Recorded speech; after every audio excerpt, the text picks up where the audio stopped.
guys, for today's video guys, is papakita ko na sa inyo guys. So, bali ng itlog na nga ho sila kanina. So, ayan. So, meron na tayong 6 na itlog dito. Ayan. At nakikita nyo guys. Ayan. So, meron na tayong 6 na itlog. Ayan.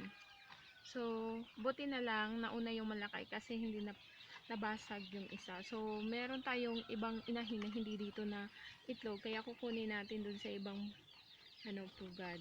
So, yan lang guys. Tapos dito yung ating mga sisiw. Ay, pakasili po sa inyo ha. Ayan.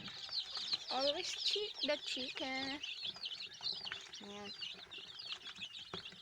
So, ganyan sila guys. Nangangain po sila ngayon. Yung ating mga sisiw.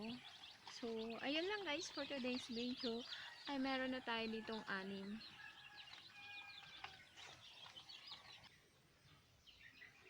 So, bali dito sa baba ng ating pugad guys. So, meron dito. Ayan.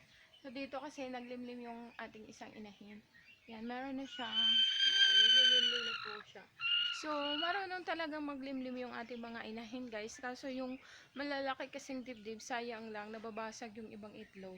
Ayan, at hindi po napipisa. Kaya, ini-incubate po natin. So, yung maliliit na mga inahin, isinahayaan ko na din maglimlim.